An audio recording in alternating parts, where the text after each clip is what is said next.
નમસ્કાર વિદ્યાર્થી મિત્રો, પોલિમર કેમિસ્ટ્રીની અંદર સંખ્યા સરેરાશ અને વજન સરેરાશ અણુભારના એક્ઝામ્પલ માટે કેટલીક ટ્રીક જોઈશું. વિદ્યાર્થી મિત્રો, આપણને સંખ્યા સરેરાશ અણુભાર અને વજન સરેરાશ અણુભાર માટે જે તમને દાખલાની રકમ આપેલી હોય એની અંદર આપેલું હોય કે પોલિમર નમૂનો કેટલા પોલિમર ઘટકો ધરાવે છે. એની અંદર પોલિમર ઘટકોની સંખ્યા આપેલી હોય, એની અંદર પોલિમરનો અણુભાર આપેલો હોય અને શરત એવી પૂછેલી હોય કે પોલિમર અણુના સરખી સંખ્યાના પોલિમર અણુઓ છે ઘટકો, તો એના માટે mn બાર અને mw બાર શોધો. સમાન વજન ધરાવતા પોલિમર અણુઓ માટે mn બાર અને mw બાર શોધો. તો આ દાખલાઓ માટે એક ટ્રીક આપણે જોઈએ અને એ સૂત્રો તમે યાદ રાખો તો સરળતાથી એક્ઝામ્પલ ગણી શકો છો. પહેલું આપણે જોઈએ કે સંખ્યા સરેરાશ અણુભાર. તો સંખ્યા સરેરાશ અણુભાર જેને mn બાર સંજ્ઞાથી દર્શાવવામાં આવે છે અને એના માટે સૂત્ર છે sigma ni upon sigma ni. એટલે કે જો પોલિમર નમૂનો i પોલિમર ઘટકો ધરાવતો હોય તો એના માટે mn બાર બરાબર થશે sigma ni upon sigma ni. એને આપણે વિસ્તૃત સ્વરૂપમાં લખવો તો લખી શકીએ કે n1m1 square n1m1 plus n2m2 plus nso plus ni નીચે છેદમાં n1 plus n2 plus nso ni. એટલે કે પોલિમર નમૂનો જો i ઘટકો ધરાવતો હોય તો સૂત્ર આ પ્રકારે થશે. હવે મિત્રો, ધારો કે જે પોલિમર નમૂનો આપેલો છે એ પોલિમર નમૂનાની અંદર બે પ્રકારના પોલિમર ઘટકો આપેલા છે, જે પૈકી ઘટક 1 નો ઘટક 1 માટે પોલિમર અણુની સંખ્યા n1 અને અણુભાર m1 આપેલ હોય તો તેવા સંજોગોમાં mn બાર બરાબર થશે n1m1.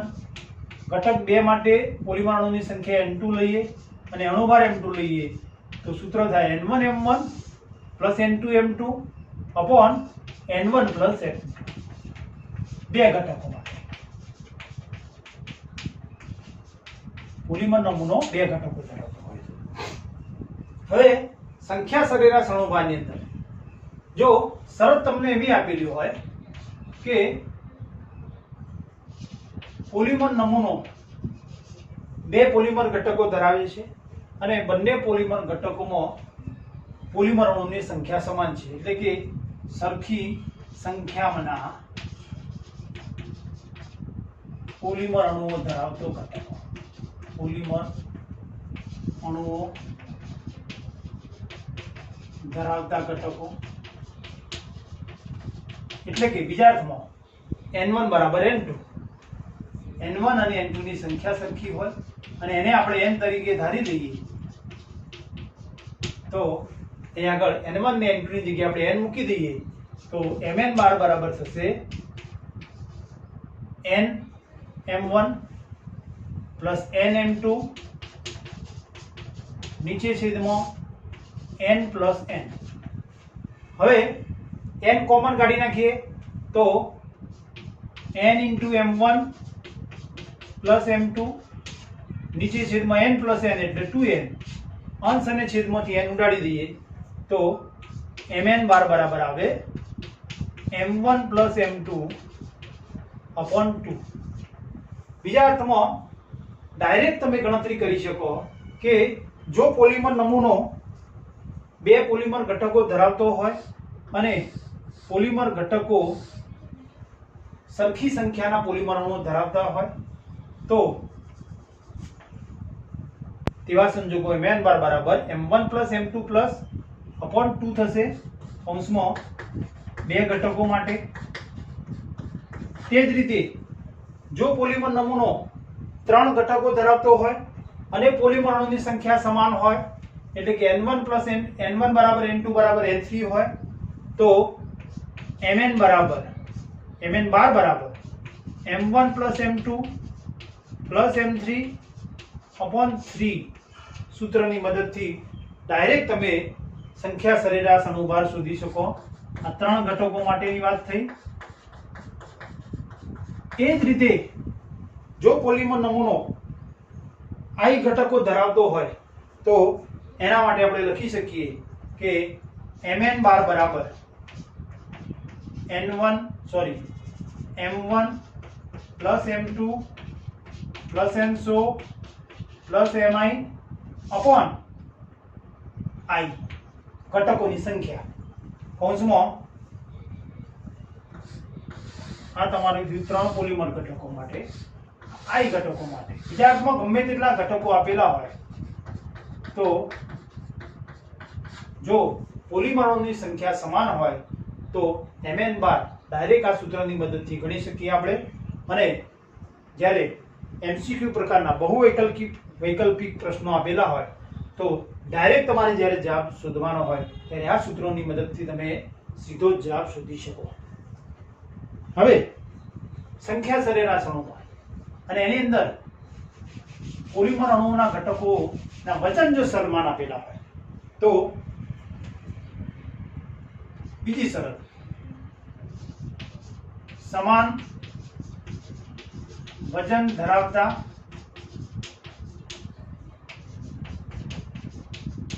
પોલીમર ઘટકો।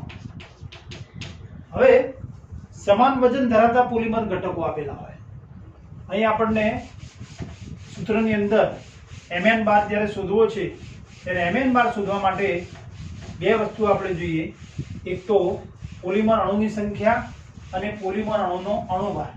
પરંતુ જ્યારે પોલીમર અણુની સંખ્યા આપેલી ના હોય, પોલીમર અણુનો અણુભાર આપેલો હોય અને બીજી શરત આપેલી હોય કે જેની અંદર પોલીમર ઘટકોના સરખા વજન ધરાવતા પોલીમર ઘટકો છે, અણુઓ સમાન વજન ધરાવતા પોલીમર ઘટકો, તો તેની અંદર mn બારનું સૂત્ર આપણે જોઈએ। તો ધારો કે બે ઘટકો છે તો mn બાર બરાબર આવું સૂત્ર થાય। હવે અહીં પોલીમર અણુનું વજન આપેલું છે તો વજન માટે સૂત્ર આપણને એક સૂત્ર આપણે જાણીએ કે મોલ બરાબર વજન ભાગ્યા અણુભાર। તો વજન એટલે w અને અણુભાર એટલે m।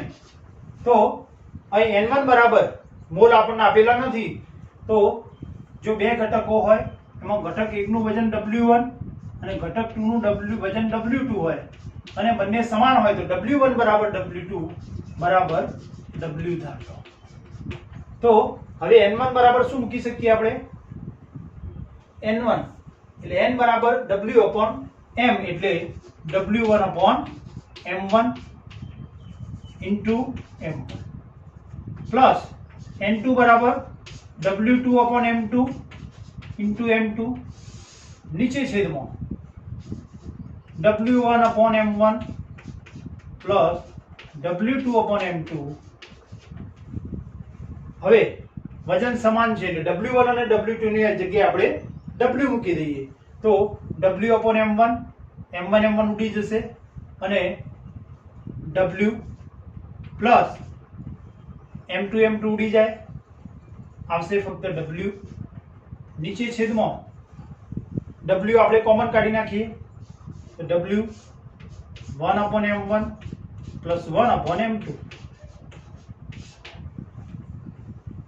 બરાબર અંશમાં 2w નીચે છેદમાં w કૌંસમાં 1 upon m1 plus 1 upon m2 w ઉડી જાય તો mn બાર બરાબર આવશે 2 નીચે છેદમાં 1 upon m1 plus 1 upon m2।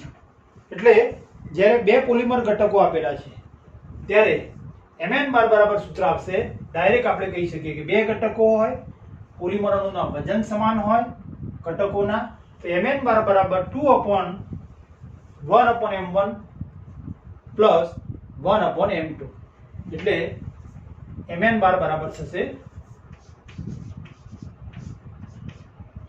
2 upon 1 upon m1 plus 1 upon m2। આ સૂત્ર કોના માટે આવશે? બે ઘટકો માટે. હવે તે જ રીતે ત્રણ ઘટકો આપેલા હોય તો વજન સમાન આપેલું હોય તો mn બરાબર થશે 3/1/m3 m1 + 1/m2 + 1/m3.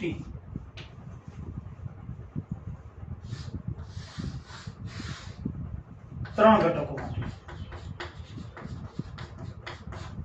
હવે તે જ રીતે i ઘટકો આપેલા હોય તો mn બાર બરાબર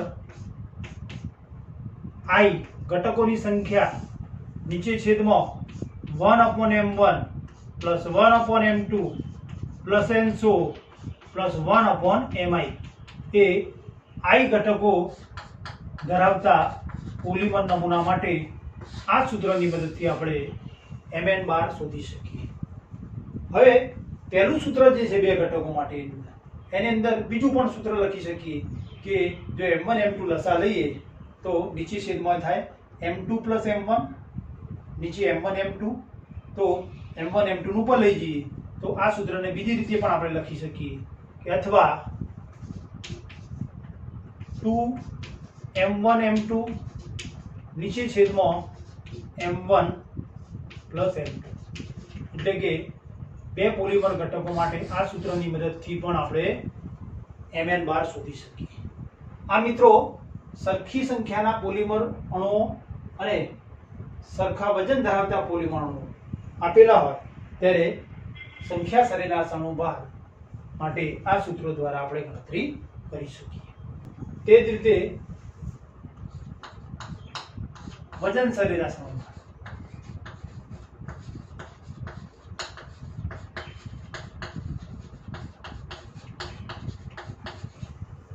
mw બાર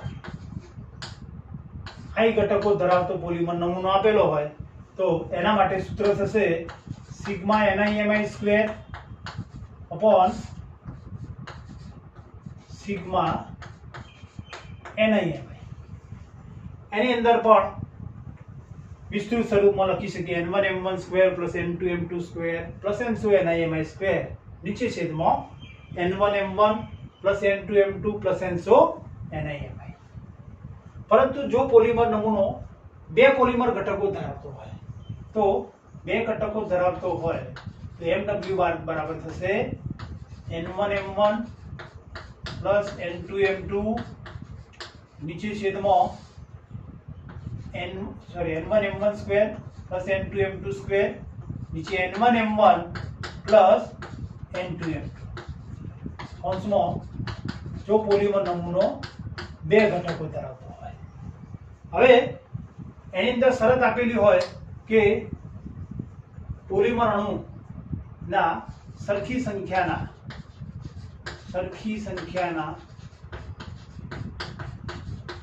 પોલીમર અણુઓ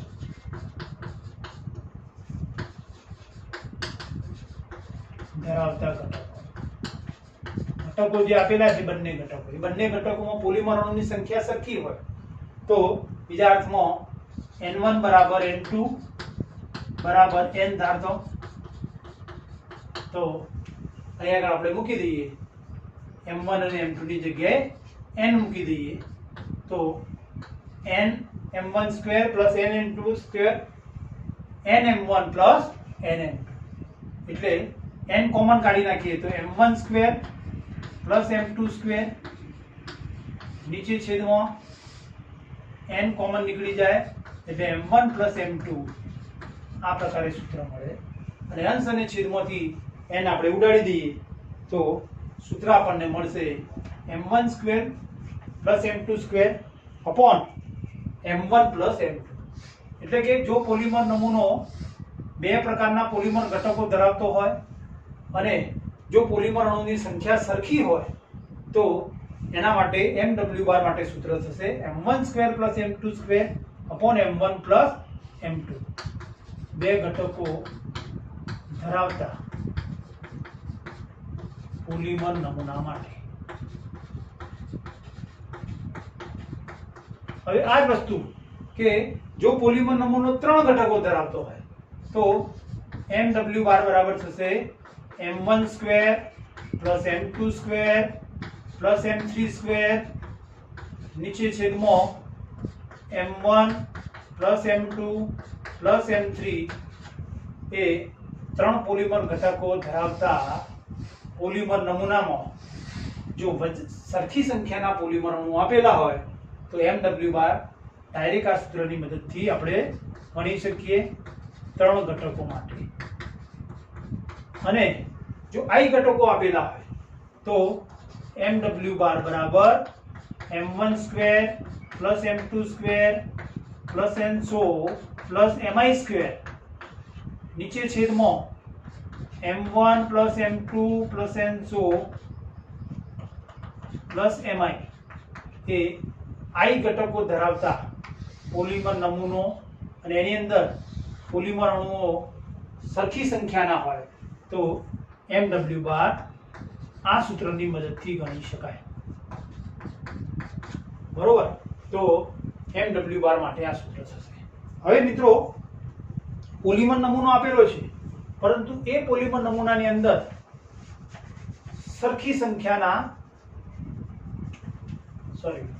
સરખું વજન ધરાવતા પોલિમર ઘટકો આપેલા છે. શું આપેલું છે? જો સમાન વજન ધરાવતા પોલિમર અથવા ઘટકો બંને ઘટકોમાં પોલિમર અણુનું વજન સમાન છે તો બીજા અર્થમાં W1 બરાબર W2 બે ઘટકો આપેલા હોય, ઘટક 1 માટે વજન W1 ઘટક 2 માટે વજન W2 હોય તો W1 બરાબર W2 અને એના બરાબર W ધારતો હવે mw બાર. તો બે ઘટકો માટે આ પ્રકારે સૂત્ર છે. મોલ આપેલા નથી, વજન આપેલું છે, તો પરિણામે સૂત્રની અંદર આપણે મૂકીશું કે mw બાર બરાબર n1 m1 સ્ક્વેર એની જગ્યાએ મૂકીશું w1 m1 કારણ કે મોલ બરાબર વજન ભાગ્યા અણુભાર into m1 square plus w2 upon m2 into m2 square નીચે છેદમાં n1 એટલે w1 upon m1 into m1 plus n2 એટલે w2 upon m2 into m2 m1 ઉડે એટલે ત્યાં આવશે w1 into m1 w2 into m2 m1 ઉડી જાય એટલે w1 અને m2 ઉડી જાય એટલે w2 અને w1 અને w2 ની જગ્યાએ w મૂકીએ ત્યારે wm1 plus wm2 w common કાઢી નાખીએ તો w into m1 plus m2 નીચે છેદમાં w પ્લસ w એટલે 2w ને w ઉડી જાય ત્યારે mw બાર બરાબર m1 પ્લસ m2 નીચે છેદમાં 2. આ સૂત્રની મદદથી જો બે પોલિમર ઘટકો હોય અને બંને પોલિમર ઘટકોના વજન જો સમાન હોય તો mw બાર આ સૂત્રની મદદથી ગણી શકાય. તે જ રીતે જો પોલિમર નમૂનો ત્રણ પોલિમર ઘટકો ધરાવતો હોય અને તેના માટે વજન સરખા આપેલા હોય તો તેવા સંજોગોમાં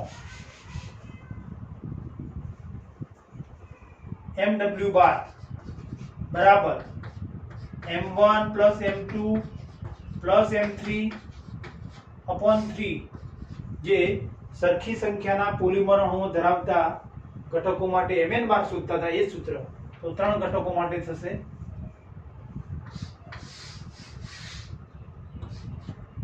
તે જ રીતે i ઘટકો આપેલા હોય તો mw બાર બરાબર m1 plus m2 plus n100 plus mi નીચે છેદમાં i બરાબર ઘટકોની સંખ્યા તો i ઘટકો ધરાવતા પોલિમર નમૂનો હોય અને એની અંદર સમાન વજન હોય તો mw બાર આ સૂત્રની મદદથી શોધી શકાય. પોલિમર ઘટકો ના ટકા આપેલા હોય અથવા પોલિમર અણુના વજનના ટકા આપેલા હોય તો હંમેશા ટકાને તમારે, માનો કે વજન આપેલું છે તો વજનથી ટકા, પોલિમર અણુના વજનના ટકા આપેલા છે અને એની અંદર બે પ્રકારના પોલિમર ઘટકો ધરાવતો પોલિમર નમૂનો હોય ત્યારે બંને ઘટકોના વજનનો સરવાળો એ 100 થતો હોય તો દાખલા તરીકે બે ઘટકો ધરાવતો હોય ને 20% આપેલો હોય, બીજાનો 80% આપેલો હોય, કુલ સરવાળો 100 થાય તો તે વજન W1 બરાબર તમારે 20% ને 20 ગ્રામ લેવાનો અને W2 તમારે 80 ગ્રામ લઈ અને દાખલાની ગણતરી કરવી. 3 ઘટકો આપેલા હોય એનો સરવાળો કરો અને 100 થતો હોય તો તમારે જે ટકા આપેલા હોય એ ટકા એને ગ્રામમાં લેવાના વજન તરીકે અને દાખલાની ગણતરી કરવાની. અણુની સંખ્યા આપેલા હોય એટલે કે પોલિમર અણુની સંખ્યા આટલા ટકા છે અથવા પોલિમર કણો આટલી સંખ્યામાં આપેલા છે પૂછેલું હોય, દાખલા કે 3 આપેલા છે, 20%, 30% અને 50%. તો અણુની સંખ્યા પણ આપેલી હોય ટકામાં, તો જે અણુની સંખ્યા આપેલી હોય ટકા એને તમારે ડાયરેક્ટ મોલમાં લઈ લેવાની કે પ્રથમ ઘટકો માટે પોલિમર અણુની સંખ્યા N1 બરાબર 20 મોલ, બીજા ઘટકો માટે N2 બરાબર 30 મોલ, ત્રીજા માટે N3 બરાબર 50 મોલ.